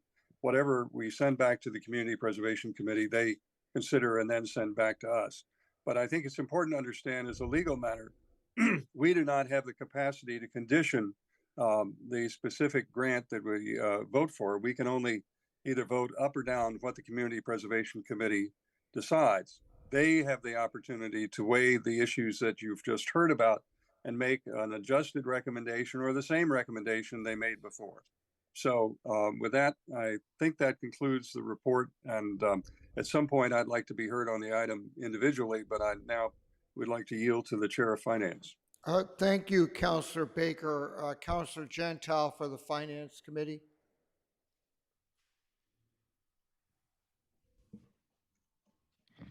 Thank you, Mr. President. I am not going to repeat a lot of the information that the Chair of Zoning and Planning just shared with the rest of us. He gave a very detailed report. I will just add that in Finance, there was concern, as there was in Zoning and Planning, for some kind of an assurance that the building will continue to be used for community events. There was also some concern expressed about the total funding package. If you saw earlier on one of the slides, between the amount of fundraising that needs to go on and a number of grants that the church is hoping to get, I don't believe that any one of them has yet been guaranteed, but that represents 30% of the project. And so there was concern about that money being realized. So that is why in Finance, first of all, we did amend the item as we were requested to do to get the source right. So we've already done that in Finance. But the vote in Finance was 3 in favor, 1 opposed with 3 abstentions, mainly again because of uncertainty over the 2 items that I just mentioned. So I will move the report. I'm prepared to make a motion, but I didn't know if you were... Do you want to make it, or if you want to make the motion to recommit, please do so if you'd like to make it now. Okay, for the reasons that, again, Chairman Baker mentioned, for anything further to happen, it has to be initiated by the Community Preservation Committee. So to keep moving things along, I would suggest that I would make a motion that we recommit this to the Community Preservation Committee.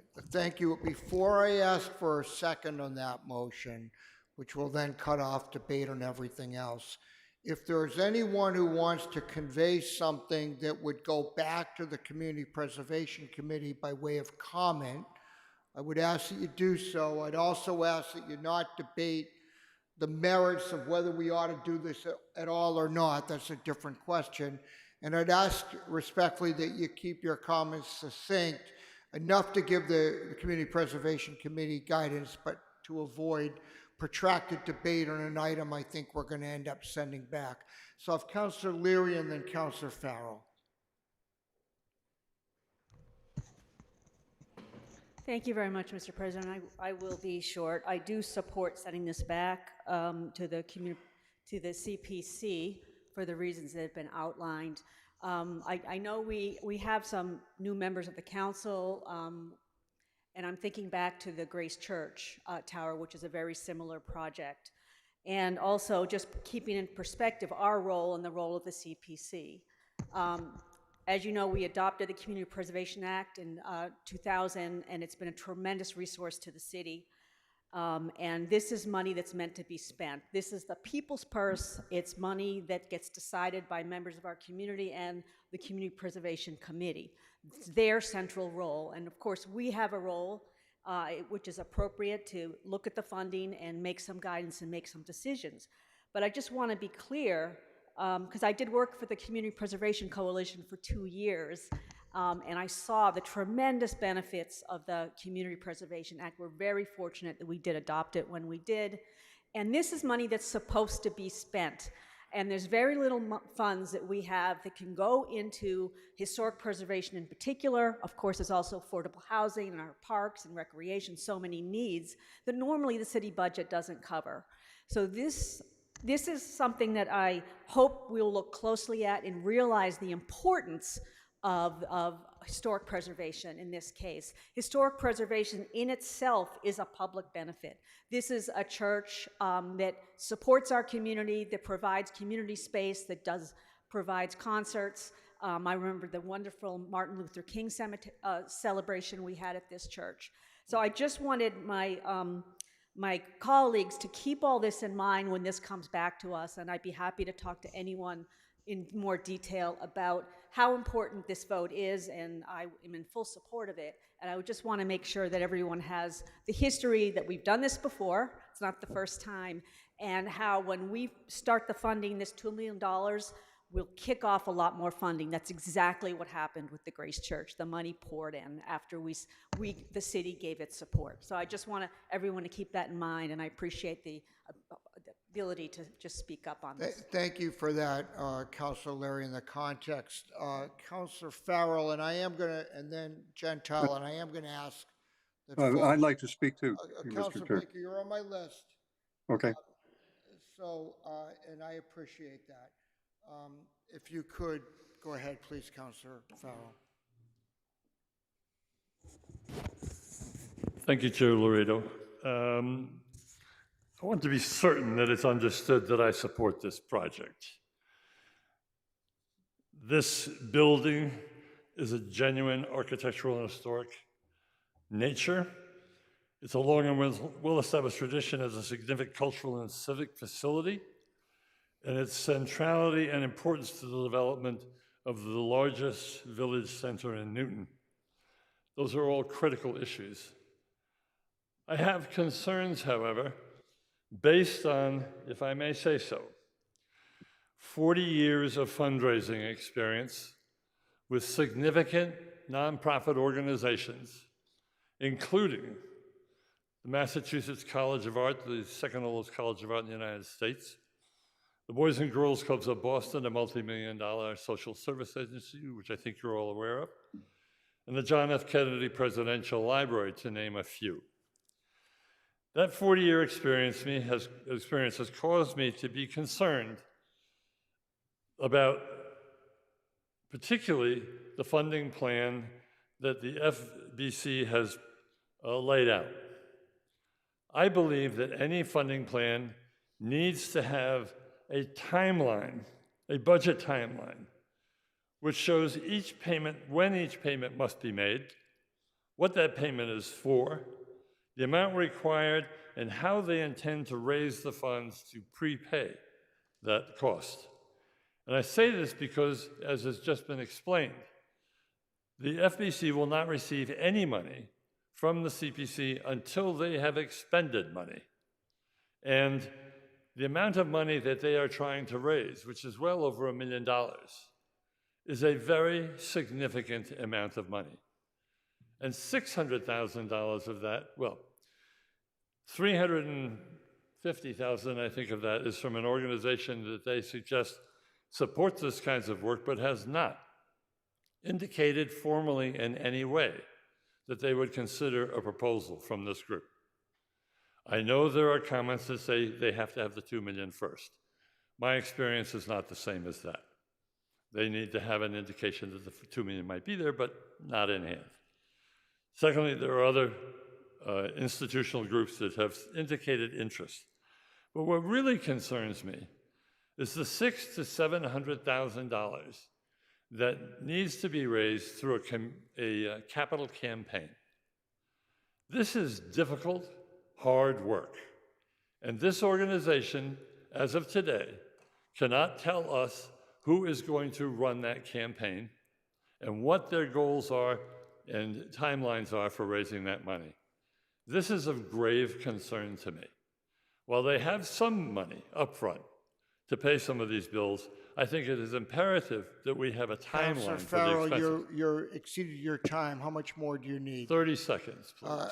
Suspension of the rules to allow Councilor Farrell to have 30 more. We'll give him a minute. Let's keep it that way. Thank you. All in favor, please say aye. Aye. Aye opposed. Go ahead, please. The second greatest concern is that while I have no doubt that the FBC will continue to make this space available while they own it, they have expressed in public that they may have to sell the building. If that's the case, then I believe I would like to suggest that there be a guaranteed repayment of a significant portion of these funds from the sale of the building to ensure community access to appropriate Newton facilities. And I believe that the entire profit from any sale of this building should not accrue only to the mission of the First Baptist Church. Therefore, I hope, and that my fellow councilors will recommend that these recommendations be presented to the CPC for their consideration. That is a full planning timeline, a full fundraising timeline, and a guarantee that should they have to sell the building, that the balance of the funds left from this project will be returned to the city and not accrue to the First Church of Newton. Thank you. Thank you, Councilor Farrell. I have Councilor Gentile, then Councilor Baker. Go ahead, please. Thank you. First, I want to say I agree with everything that Councilor Leary said about the project and the use of the CPC fund. But I also want to add that the reason that all appropriations from the CPC come to us is because we are supposed to be stewards of the taxpayer dollar and make sure that they're being spent and protected appropriately. And that's why, one of the reasons why I wanted to send it back to the group. And I hadn't planned on this, but I'm going to pick up on what Councilor Farrell was just talking about. Being stewards of the money, one thing I don't want to see happen is for us to give a hefty grant of $2 million to a group only to find out in 4 or 5 years down the road that the property is sold. I would feel as though we had not done a good job in protecting the money. So one of the things that I was planning on going to the committee, I don't know, I'm glad to hear they're taking it up quickly, but I wasn't planning on being able to go tomorrow night, but I'll still try. But one of the thoughts that I had in order to protect the money in a way would be to, instead of just giving an out-and-out grant, something along the lines of giving a 20-year interest, 0% interest loan that would be forgiven, $100,000 every year. And then the $2 million would end up going away if they held on to the property. That's just was a quick thought I had off the top of my head. I thought it was something worth the committee discussing to see if that is an option. It sounds like Councilor Baker, from what he said, is that he got information today that they're going to propose something along the lines to make sure that, a sale doesn't happen and all that money sort of goes away. So they may already have thought of a better plan, but I personally would like to see us have something in place that guards against, a quick sale of the building, and then along with the $2 million that we had given to them. So I'm hoping that that gets conveyed. Thank you, Councilor Gentile. Councilor Baker, then Councilor Block. Councilor Baker? Thank you, Mr. Chairman, Mr. President, rather. I just want to direct, no need to put the slide back up, but I just want to mention that the cash flow statement, which we got in the information I presented, has some of the information that I think Councilor Farrell is looking for in terms of the anticipated funding schedule. Just to respond to one specific question, one big potential donor is the Amelia Peabody Charitable Trust, but my understanding is that their practice is to come in somewhat later in the process, and that's why it's shown in a 2026 rather than a 2025 anticipated revenue. But I think that it's important to understand that we had made a very substantial, or at least supported a very substantial grant to the Grace Church without any conditions like they're being discussed tonight. And it was enabled them to raise the funds, and it's been a successful project. I personally don't want to see the importance of this asset, the community space that's there, which has certainly been made available by the church, and the church is the strongest of the potential users of the property in the sense of having the opportunity to make it also available for the community, tied up with too many restrictions. I think what the church has come forward with appears to me a reasonable and fair way to try and deal with the question of continued community access, which is really what we're talking about, and we're getting in part return for the city's investment. So I would be cautious about tying up the project in a way that ultimately undoes the ability to get it done. It's my understanding in the Grace Church case that the capital funding was not fully in place at all and at the time we made our grant, but it has proved very successful, and we'd hope it would be here. But these are issues ultimately I think that the CPC is going to need to hear about, and councilors can certainly attend, as Councilor Gentile indicated. It's on the end of the agenda. I'll just point out in terms of timing, there are other things that are going to be heard first, and it may be a preliminary discussion, and they may continue the discussion. So I just want to say that there's, I hope, opportunity for people to express their views.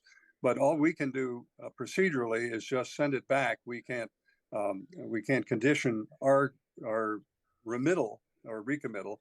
We just send it back. But these sentiments are certainly available to the CPC. I'm certain the representatives of the church are here.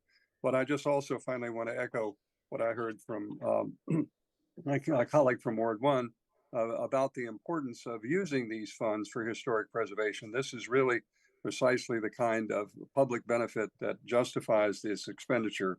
And I hope we'll all support a recommittal and then see where this goes in a positive direction. Thank you. Thank you, Councilor Baker. Councilor Block, then Councilor Danberg, and again, anyone else, Councilor Albright, I would ask that you focus your comments on guidance for CPC. Go ahead, please. Thank you, Mr. President.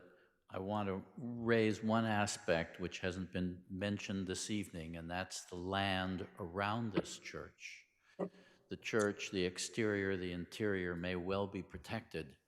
The impact, the architectural impact that this has on Newton Center is enhanced by the land around it. I'm sure that was part of the architectural design, and I hope that the CPC will consider that and figure out how to protect that part of this property. Thank you very much. Thank you, Councilor Block. Councilor Danberg, then Councilor Albright.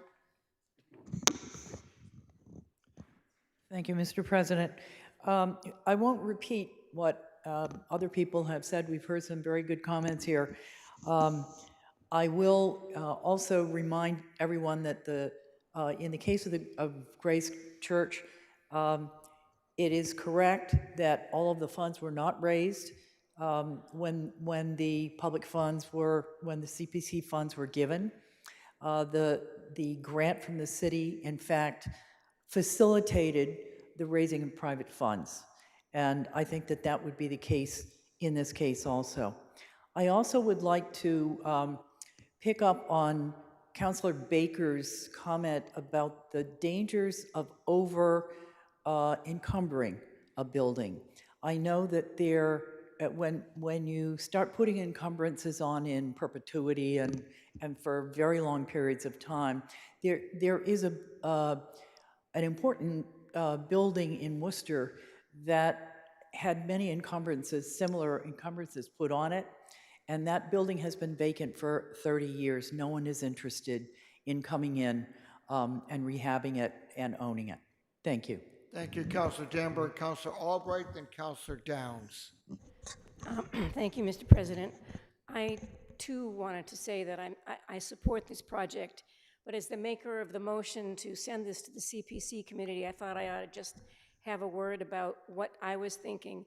I think that what we all wanted, I think the reason why the Zoning and Planning Committee thought about this particular amendment was to protect our investment. And if I had any guidance for the Community Preservation Committee, it would be just that. Find a way to make this project work that protects our investment in the long run and doesn't destroy the project. So that would be my advice to the CPC committee. We really want this to happen. Just one other comment is Go ahead, please. The historic buildings in Newton, we don't have that many large historic buildings in Newton, and they tend to be our churches and our religious institutions, our city buildings, and we haven't been spending any CPC money to preserve the historic nature of our city buildings, which might be something we ought to think about doing in the future. But our churches are really important buildings for the history of this city, and we ought to feel comfortable in preserving that historic nature. Thank you, Councilor Albright. Councilor Downs, maybe you'll have the last word this evening. Go ahead, please. And that would be lovely. My only comment to the CPC and my colleagues is to remember and acknowledge that this, the tower at First Baptist Church, while iconic and important for the streetscape of the Newton Center area, it is also deteriorating fast. And so I wanted to be sure that we conveyed our urgency and sense that this needs to get going quickly so that it can be restored before it falls apart before our eyes. Thanks. Anybody else wish to be heard? I need a second for the motion. Do I have a second by Councilor Lobovitz?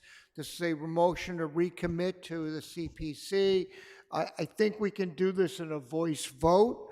All in favor of recommittal, please say aye. Aye. Aye. Opposed? Opposed. The ayes have it. Opposed, no. Opposed, no by Councilor Mickley. The ayes have it, it's recommitted. And with that, do I have a motion to adjourn, Councilor Wright? Motion to adjourn, we're adjourned. Thank you all very much.